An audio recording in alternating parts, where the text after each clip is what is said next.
بسم اللہ الرحمن الرحیم۔ محترم ناظرین و سامعین، السلام علیکم ورحمۃ اللہ وبرکاتہ۔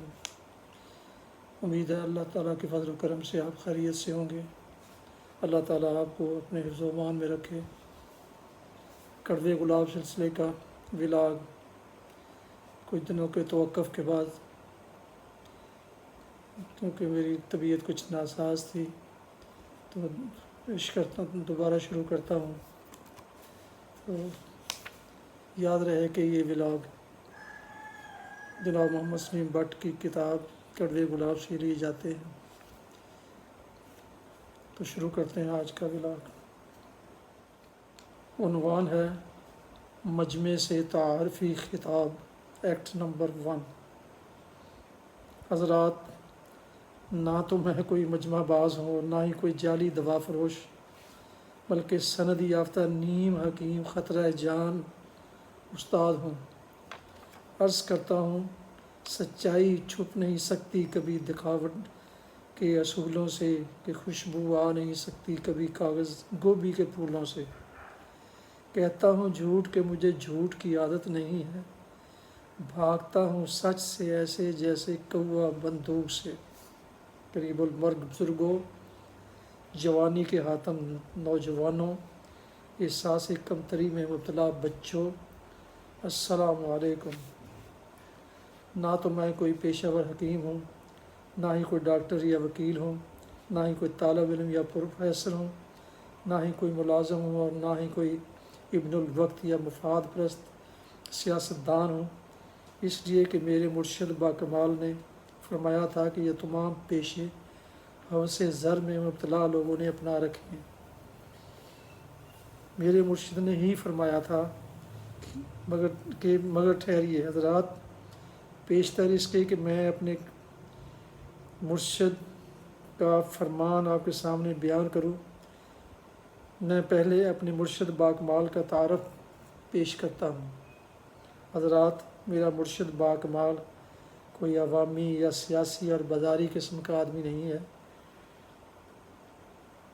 بلکہ وہ ایک سرکاری درباری ہستی تھا۔ وہ حسب نسب اور کسب کا مالک تھا۔ وہ صاحب جمال بھی تھا اور صاحب جلال بھی۔ وہ تاریخ ساز بھی تھا اور تاریخ دان بھی۔ وہ رمز شناس بھی تھا اور نبض شناس بھی۔ وہ باضمیر بھی تھا اور بے ضمیر بھی۔ وہ نرم زبان بھی تھا اور چرب زبان بھی۔ وہ صاحب کردار بھی تھا اور بے کردار بھی۔ مگر اس کا یہ مطلب نہیں کہ وہ کوئی گیا گزرا یا لفنگا قسم کا آدمی تھا۔ نہیں میرے دوستو، میرا مرشد بڑا بلند حوصلہ انسان تھا، اور میں حلف رکھ کر بیان کرتا ہوں کہ میرا مرشد بڑے ظالم اور جابر انسان کے سامنے بھی اپنے مفاد کے حصول کے لیے دست سوال دراز کرنے سے نہیں ڈرتا تھا، اور بہت کم لوگوں کو تو کیا بلکہ بہت زیادہ لکھنے والوں کو بھی اس بات کا علم نہ ہو سکا کہ جب اکبر بادشاہ نے اپنے 26ویں حملے میں دہلی کے کالے قلعہ کو فتح کرنے کے لیے حملہ کیا، تو عین میدان جنگ میں اکبر بادشاہ کی تلوار پر میرے مرشد نے لاؤڈ سپیکرز کے ذریعے ایسی پھونک ماری جس کا اثر تمام لشکر کی تلواروں پر ہو گیا، جس کی وجہ سے دہلی کا مشہور کالا قلعہ ایک ہی حملے میں فتح ہو گیا، اور دمشق کی فوجوں کی اس قدر خون ریزی ہوئی کہ تمام قلعہ سرخ ہو گیا۔ اور پھر تاریخ لکھنے والوں نے میرے مرشد کی تجویز پر اس قلعہ کا نام لال قلعہ رکھ دیا کہ آج تک اسی نام پر مشہور ہے۔ اور پھر جشن فتح میں اکبر بادشاہ کے حضور میں خوش آمدانہ قصیدہ شکل سپاس نامہ پیش کرنے کا اعزاز بھی میرے مرشد کو حاصل ہوا تھا۔ اوئے مجمع والیا، کیوں جھوٹی بکواس کرنا ہے؟ اوئے گپوڑیا، اکبر بادشاہ نے نہ کبھی دہلی پر حملہ کیا تھا، اور نہ ہی کوئی جنگ ہوئی تھی، اور نہ ہی دہلی میں کوئی کالا قلعہ تھا۔ تیرا استاد کب جنگ میں گیا اور کب اس نے جشن فتح میں قصیدہ پیش کیا؟ وہ تو جھوٹا تو تیرا استاد گپی، وہ بے ادب بے مراد بابو، تجھے کیسے جرت ہوئی میرے مرشد کی شان میں گستاخی کرنے کی؟ وہ بیوقوفا، جس دور کی یہ بات ہے اس دور میں تو کیا تیرا دادا بھی پیدا نہیں ہوا تھا، اور تجھے تو کیا تیرے باپ کو بھی شاید اس بات کا علم نہ ہوگا کہ 13 اگست 1947 کو میرا مرشد کو ہمالیہ کی چوٹی پر بیٹھ کر چلا کر رہا تھا کہ ایک انگریز نے اپنی موٹر سائیکل کا سائلنسر اتار کر موٹر سائیکل کے شور سے میرے مرشد کو پریشان کرنے کی جسارت کی، تو میرے مرشد نے جلال میں آ کر ایسی پھونک ماری کہ وہ انگریز تو کیا باقی انگریز بھی راتوں رات اپنی حکومت چھوڑ کر بھاگ گئے تھے۔ اور یہ بھی میرے مرشد کا ہی کمال تھا کہ 1965 کی جنگ میں اس نے بارڈروں کی طرف منہ کر کے ریڈیو اسٹیشن سے ایسی پھونک ماری کہ دشمن کے ہوائی جہازوں، ٹینکوں اور توپوں سے برسنے والے گولے اور بم روئی کے گولے بن جاتے تھے۔ ہاں حضرات، میرے مرشد نے فرمایا تھا کہ یہ غالباً 1374 عیسوی کا واقعہ ہے کہ میں دسمبر کی گرم اور چلاتی دھوپ اور لو سے بچنے کے لیے سمندر کی لہروں میں خونی چلا کر کے لکھنؤ کے ایک مشہور حکیم کی دکان پر شربت روح فرسا عرق دل آزار والا پی رہا تھا کہ ایک شخص نے آ کر کہا، حکیم صاحب میرے پاؤں میں موچ آ گئی ہے۔ حکیم صاحب نے اپنی نزدیک بینی کی نگاہوں سے اس شخص کو گھورتے ہوئے فرمایا، دکھاؤ نبض۔ مریض نے اپنی ٹانگ حکیم صاحب کے سامنے کر دی۔ حکیم صاحب نے ٹانگ پر ہاتھ رکھ دیا اور پھر کچھ دیر سوچنے کے بعد فرمانے لگے، پیٹ میں جب گڑبڑ پیدا ہونے کے آثار شروع ہو جائیں تو پاؤں پر ورم آنا شروع ہو جاتا ہے، اور طب نسوانی میں اسے موچ آنا نہیں بلکہ پاؤں بھاری ہونا کہتے ہیں۔ مریض کچھ بولنے لگا تھا کہ حکیم صاحب نے اپنے جاہ و جلال سے مخمور آنکھوں سے مریض کو گھورتے ہوئے فرمایا، دوائیں دے دیتا ہوں مگر شفا اور قضا اللہ تعالیٰ کے ہاتھ میں ہے۔ اور پھر مریض کو کشتہ سینکھیا اور کشتہ جمال کوٹا کی چند پڑیاں اور ایک بوتل شربت کے کچلا عرق فنا والا دے کر فرمایا،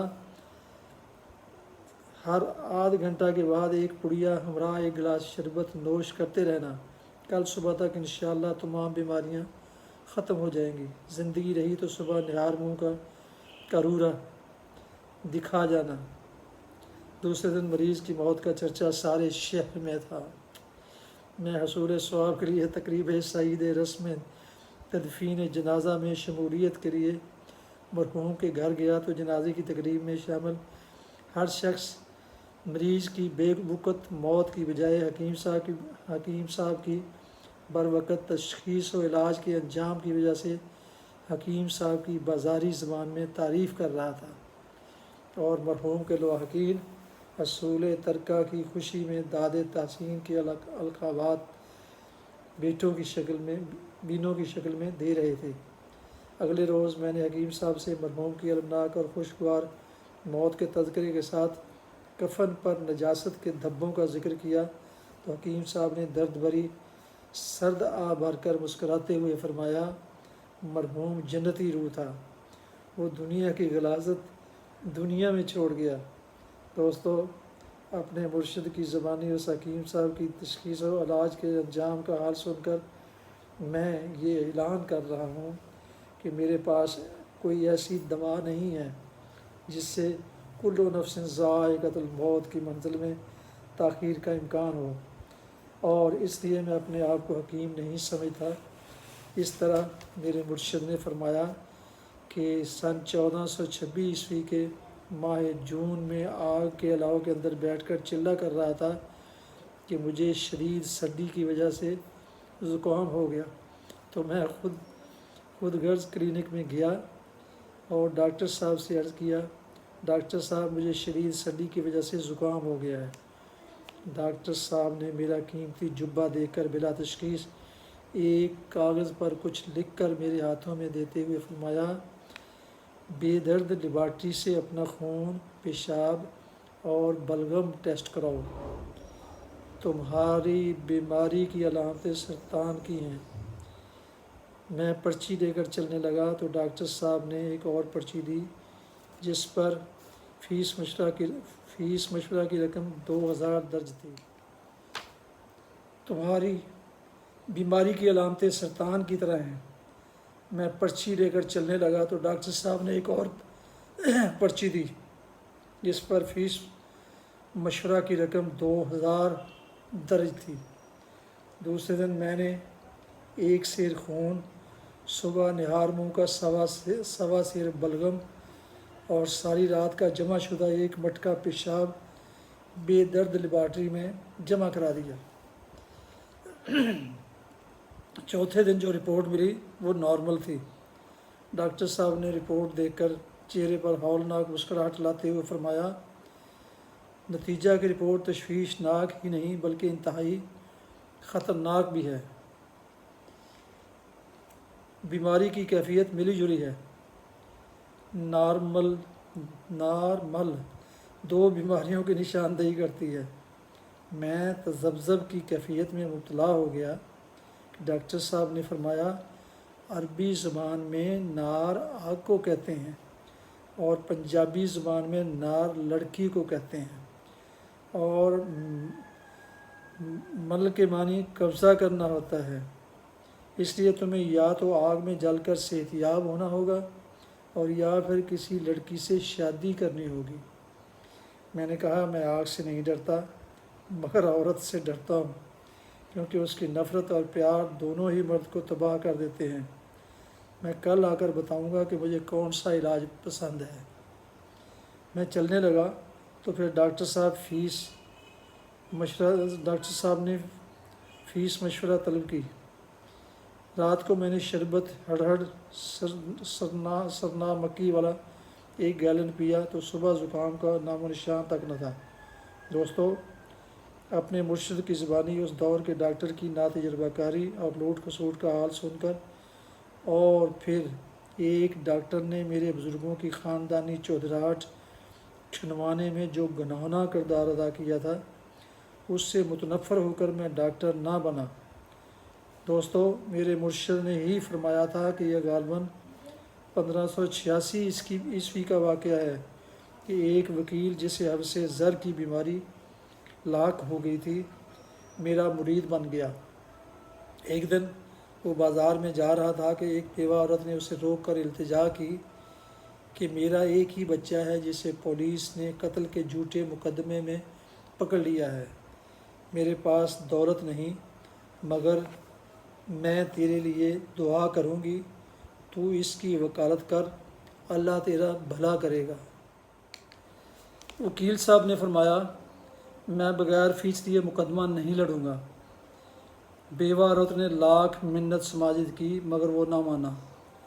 جب بیوہ بھرے بازار میں اس کے پاؤں پڑی تو اس نے تنگ آ کر کہا، جب عدالتیں کورٹ فیس کے بغیر کوئی درخواست نہیں لیتی تو میں وکیل فیس کے بغیر مقدمہ کیوں لڑوں؟ تو مجھے فیس دے، میں تیرے بچے کو بری کروا دوں گا۔ بیوہ نے اپنا گھر بار بیچ کر وکیل کو فیس ادا کی تو اس نے کہا، تیرا بچہ بری ہو جائے گا۔ مگر جب فیصلہ سنایا گیا تو مجرم کو پھانسی کی سزا ہو گئی۔ بیوہ روتی پیٹتی میرے پاس آئی تو میں نے اس کی دکھ بھری داستان گھریلو ماحول کی طرح خوشگوار مزاج میں سنی، اور پھر وکیل صاحب کو بلا کر حکم دیا کہ اس بیوہ عورت کی فیس واپس کر دو۔ مگر وکیل نے میرے حکم کو بھی کوئی قانونی نکتہ سمجھ کر بحث شروع کر دی، اور پھر کہا، جب کسی مقدمے کے واسطے ادا کی گئی کورٹ فیس واپس نہیں ہوتی تو پھر وکیل کی فیس کیسے واپس ہو سکتی ہے؟ میں نے جب ذرا سخت لہجہ اختیار کیا تو وکیل نے تم کر کہا، اے مرشد قلیل الوقت، مجھے جس کا ساتھی ہونے کا طعنہ دیا جاتا ہے اس نے بھرے دربار میں اپنے مالک کا حکم ماننے سے انکار کر دیا تھا۔ میں اگر تیرے سامنے انکار کر دوں گا تو کون سی قیامت آ جائے گی؟ میں تیری مریدی کے دائرے سے غیر مشروط اور رضاکارانہ طور پر اس اعلان کے ساتھ نکل رہا ہوں کہ میں اس بیوہ کی فیس واپس نہیں کروں گا۔ میرے دوستو، جب میں نے اپنے مرشد کی زبانی اس وکیل کا قصہ سنا تو مجھے وکالت کے پیشے سے نفرت ہو گئی اور میں نے وکالت کی تعلیم چھوڑ دی۔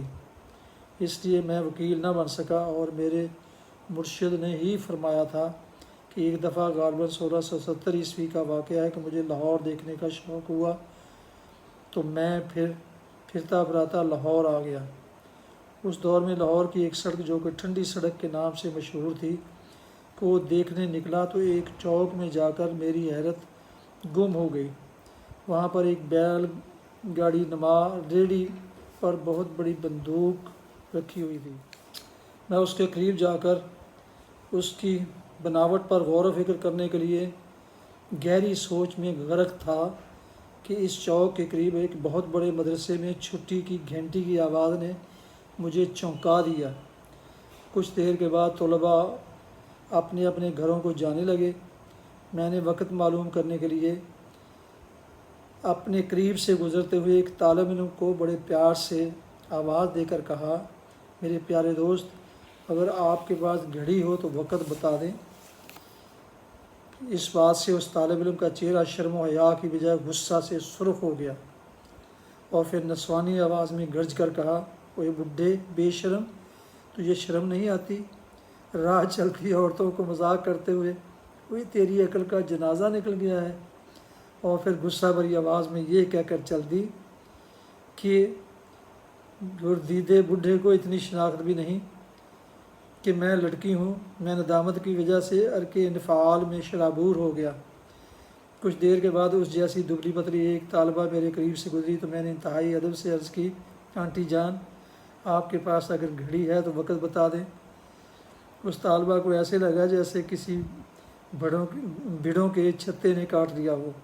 ایک دم تڑپ کر کسی نام نہاد فلمی بدماش کی طرح مردانہ آواز میں کھوکھلی بڑک مار کر بولی، اوے بڈھیا، تیری موت تینوں میرے سامنے لے آئی ہے۔ اوے ساڈے ورگے شیر جواناں نال جنہیں متھا لایا تے پھر ساری زندگی ਉਹਦੀ ਮਾਂ ਨੇ ਉਹਨੂੰ ਸਾਡਾ ਨਾਂ ਲੈ ਲੈ ਕੇ ਡਰਾਇਆ ਹੈ۔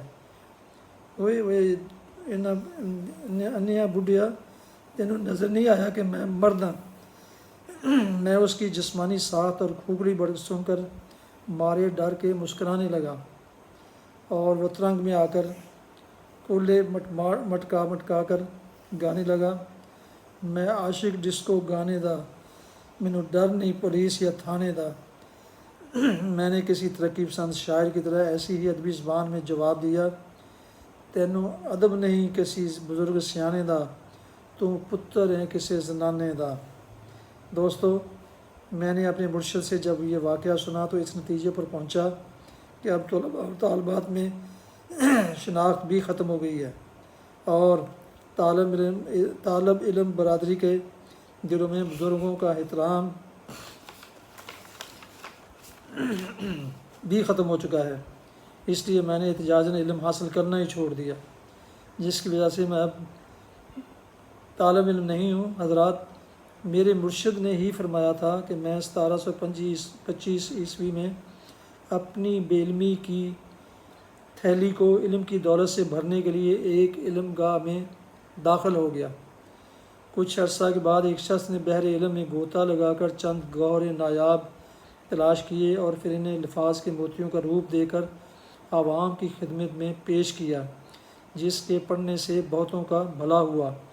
پھر عوام نے اس شخص کو عقیدت کی آنکھوں پر بٹھا کر پروفیسر کے لقب کا تاج پہنایا۔ دوستو، میں نے جب اپنے مرشد کی زبانی پروفیسر صاحب کی عزت و احترام کا حال سنا تو میں نے بھی پروفیسر بننے کا ارادہ کر لیا، مگر جب میں نے شہر کا دورہ کیا تو میرے دل کو شدید دھچکا لگا۔ مجھے یوں محسوس ہوا کہ اب شاید پروفیسروں کی وہ آؤ بغت نہیں رہی، یا پھر کم علم یا ان پڑھ لوگ بھی پروفیسر کا پیشہ اپنا چکے ہیں۔ کیونکہ کبھی یہ لوگ درسگاہوں میں بیٹھ کر طالب علموں کا اخلاق اور مستقبل سنوارنے کے لیے خود محنت کرتے تھے، مگر اب یہ لوگ درسگاہوں کی بجائے فٹ پاتھوں پر بیٹھ کر 8 سالہ بچے سے لے کر 16 سالہ بوڑھوں تک کے نوجوانوں کو سنہری مستقبل کے لیے محنت کرنے کی بجائے خفیہ دفینے اور ہوائی خزانے ملنے کی خوشخبریوں کے کارڈ طوطوں اور چڑیوں کے ذریعے نکلوا کر خوش فہمیوں میں مبتلا کر کے ان کے مستقبل کو تباہ و برباد کرنے کا فریضہ ادا کرتے دکھائی دیے۔ میں نے جب پروفیسر کے لقب اور پیشے کا یہ حال دیکھا تو میں نے پروفیسر بننے کا ارادہ ترک کر دیا۔ اس لیے میں پروفیسر نہیں ہوں۔ دوستو، میرے مرشد نے فرمایا تھا کہ 1852 کی عیسوی کی جنگ میں اسے شناختی کارڈ کی ضرورت پیش آ گئی۔ خوش قسمتی سے میں بھی اسی محکمہ میں ملازم تھا۔ میرے مرشد نے ظاہری، اخلاقی، اصولی اور میری واقفیت کے تمام حربے استعمال کیے، مگر بدقسمتی سے میرے مرشد کا شناختی کارڈ ہیلوں بہانوں سے ٹال کر نہ بنایا گیا۔ میرے مرشد نے دل برداشتہ ہو کر احتجاجاً بغیر سلے کپڑے پہن کر دوسری دنیا میں رہائش اختیار کر لی۔ ایک دن میں نے ہاٹ لائن پر اپنے مرشد سے گفتگو کی تو اس نے گرج کر فرمایا، اس محکمے نے مردہ لوگوں کے کارڈ بنا دیے، مگر مجھے 40 سالہ آمد و رفت کی ریاضت کے باوجود شناختی کارڈ نہ مل سکا۔ میں نے اپنے مرشد سے دوسری دنیا کا حال پوچھا تو فرمانے لگے کہ فرشتوں نے آ کر پوچھا، اے پیر بے کمال، تم نے اس دنیا میں اتنا طویل عرصہ گزارا، شاید ہی کسی اور نے گزارا ہو، تیری کوئی حسرت باقی تو نہیں رہی؟ میں نے جلی ہوئی سر آہ بھر کر کہا، حسرت اس شناختی کارڈ پر ہے جو میں اس دنیا میں حاصل نہ کر سکا۔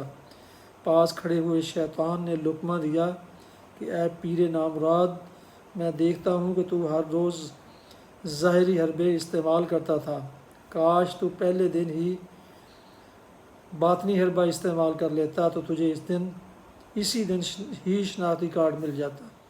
دوستو، میں نے اپنے مرشد کی حسرت سے عبرت حاصل کر کے اس محکمہ کی نوکری کو ٹھوکر مار دی، جس کی وجہ سے اب میں در بدر ٹھوکریں کھاتا پھرتا ہوں اور مجھے نوکری نہیں ملتی۔ اس لیے اب میں نوکر نہیں ہوں۔ دوستو، میں سیاستدان اس لیے نہیں ہوں کہ سن 1872 عیسوی میں میرے مرشد نے مجھے سونا بنانے کا جو نسخہ عطا فرمایا تھا، اس سے میں نے بیضۂ فیل بھی ڈالا جاتا ہے۔ اسی سال ایک دن میں بیضۂ فیل کی تلاش میں شہر میں پھر رہا تھا۔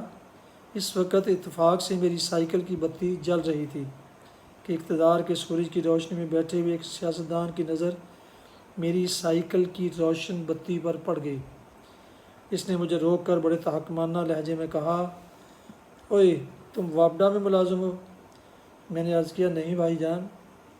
وہ سیاستدان لفظ بھائی جان سے یوں بتکا جیسے غازی مرد گھوڑے سے، اور پھر پورے جاہ و جلال سے یوں گرجا، تجھے شرم نہیں آتی؟ تم قوم کا سرمایہ ایسے ضائع کر رہے ہو جیسے قومی سرمایہ تمہارے باپ کا ہے۔ اوئے، جس جنریٹر سے تم نے یہ بتی جلا رکھی ہے، اس جنریٹر سے کئی غریب گھرانوں کو روشن کیا جا سکتا ہے۔ اوئے بے شرم، تجھے نظر نہیں آتا کہ سارا شہر ملکی جذبے کے تحت رات کو بھی لوڈ شیڈنگ میں مبتلا ہے، اور تم دن میں بتی جلا کر قومی جذبے اور ملکی قانون کا مذاق اڑا رہے ہو؟ اور پھر مزید جو منہ میں آیا کہتا چلا گیا۔ اقتدار کے سورج کی روشنی سے اپنے چہرے روشن رکھنے والے بعض سیاستدان بے بس انسانوں سے کیا سلوک کرتے ہیں، اس کا تجربہ زندگی میں پہلی بار ہوا تھا۔ اپنی بے بسی پر رونا آ گیا، دل میں ایک ہوک سی اٹھی کہ کاش میں بھی اس شخصیت سے پوچھ سکتا کہ حضور، آپ نے دن کے اجالے اور موسم کی خوشگوارگی کے باوجود اپنے ارد گرد لوازمات جلا اور چلا رکھے ہیں جو قومی خزانے پر شدید بوجھ ہیں، تو شاید یہ کوئی جواب نہ دے سکتا۔ لیکن میں یہ بات اس لیے نہ پوچھ سکا کہ میرے دل کی تاریک گہرائیوں تک پہنچنے والی میری ایمان کی روشنی کا راستہ رزق حرام نے روک رکھا تھا۔ کاش میں رزق حرام نہ کھاتا تو میں اپنے ایمان کی روشنی کے سہارے کلمہ حق ادا کرنے کا فرض ادا کرنے والوں کی صف میں شامل ہو جاتا۔ میں بے بسی کے عالم میں چل نکلا، مگر خدا جانے اس سیاستدان کی زبان میں کیا اثر تھا کہ میں جس طرف بھی گیا لوگوں نے بتی جلنے کے تانے دے دے کر میرے ذہن سے کروڑوں روپوں کا نسخہ نکال دیا۔ تنگ آ کر میں ایک سائیکل مرمت کرنے والے کی دکان پر گیا اور اسے کہا، اس سائیکل کی بتی اتار دو۔ اس کی وجہ سے اس شہر کے لوگوں نے تانے دے دے کر مجھے دیوالیہ بنا دینے میں کوئی کسر نہیں چھوڑی۔ دکاندار نے دوسرے گاہکوں سے فارغ ہو کر میری سائیکل کی بتی اتار دی۔ شام گہری ہو چکی تھی، اس لیے میں نے بیضۂ فیل کی تلاش اگلے روز پر ملتوی کر کے واپسی کا سفر شروع کر دیا۔ اتفاق سے وہی سیاستدان اقتدار کا سورج غروب ہوتے ہی اپنے خیالات کے اظہار کے لیے راہ چلتے لوگوں کو مختلف بہانوں سے روک رہا تھا۔ میں جب اس کے قریب سے گزرا تو اس نے مجھے آواز دے کر روک لیا اور کہنے لگا، بھائی جان، مجھے آپ کی جان عزیز ہے، خدا را اپنی سائیکل کی بتی جلا لے۔ میں پہلے ہی غصہ میں بھرا ہوا تھا۔ میں نے غصہ بھری آواز میں کہا، اقتدار کے سورج کی روشنی میں تمہاری آواز اور دبدبہ اور تھا، اب تاریکی آئی تو تمہیں میرے ساتھ ہمدردی ہو گئی ہے۔ تمہارا کوئی اصول ہے؟ جب تمہارا چہرہ اقتدار کے سورج کی روشنی سے روشن تھا تو اس وقت کہتے تھے کہ بتی کیوں جلائی ہے؟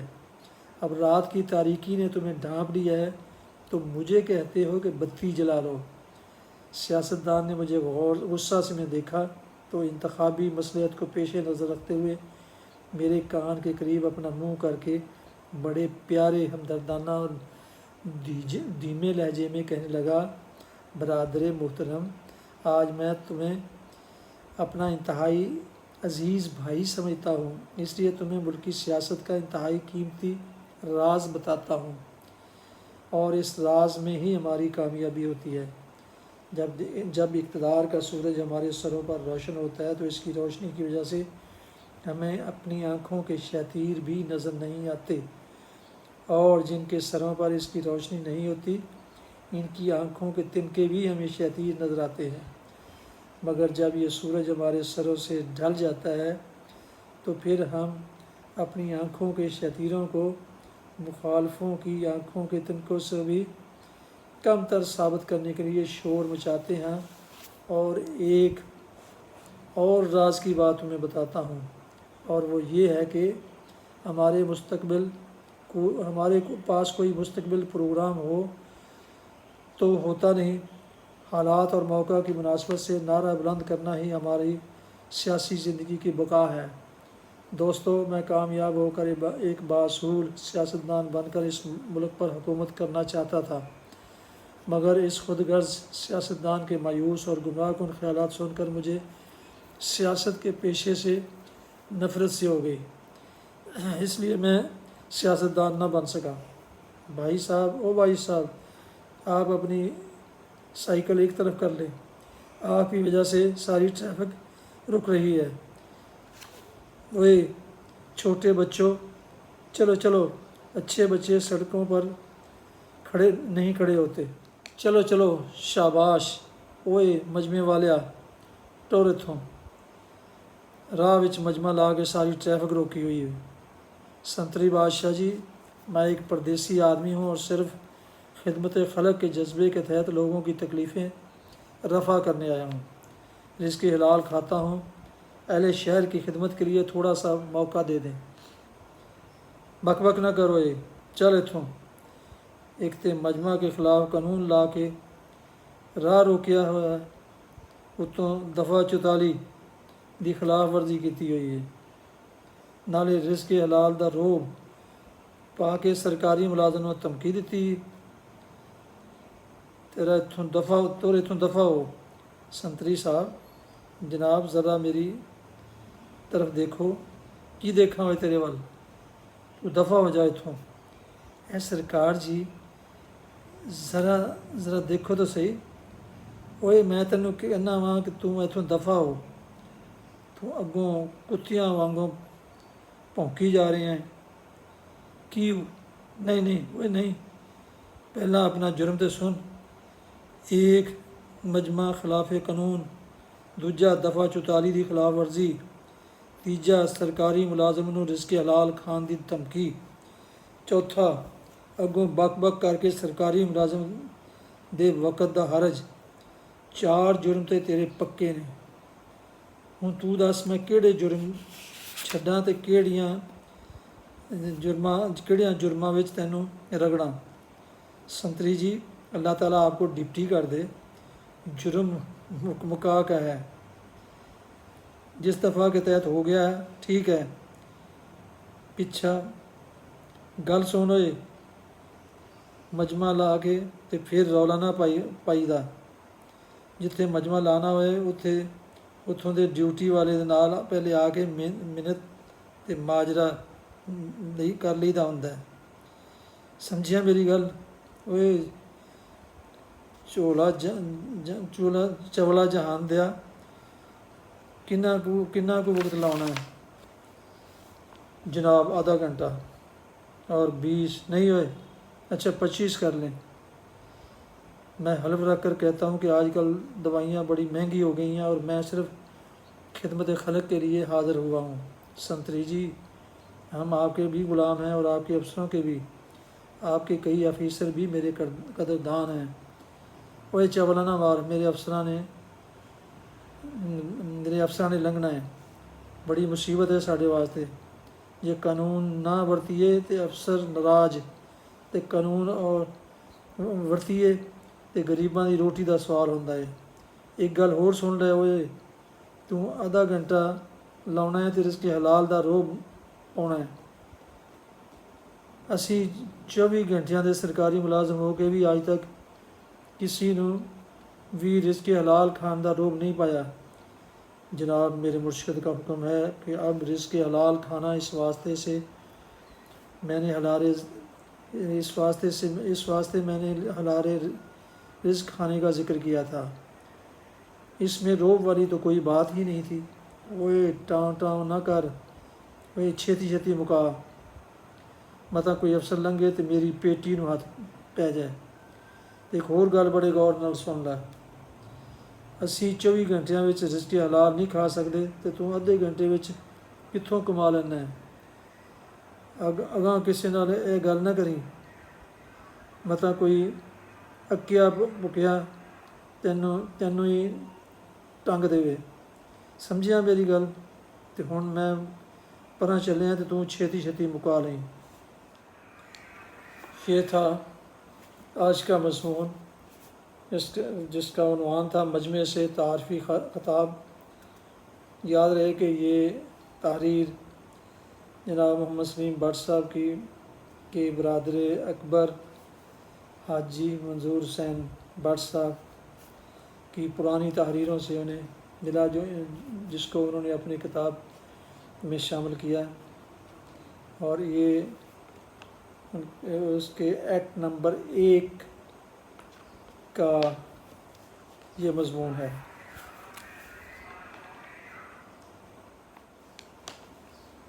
جن دوستوں نے ابھی تک میرے یوٹیوب چینل کڑوے گلاب کو سبسکرائب نہیں کیا، وہ ایسی دلچسپ اور معلوماتی تحریریں سننے اور دیکھنے کے لیے یوٹیوب چینل PA رشیدی کو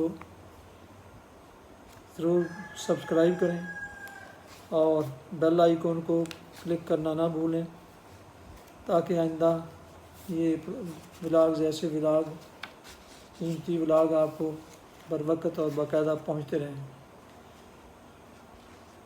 اللہ تعالیٰ آپ کا حامی و ناصر ہو، اللہ تعالیٰ آپ کو ہمیشہ اپنے حفظ و امان میں رکھیں، آمین۔ السلام علیکم ورحمۃ اللہ وبرکاتہ۔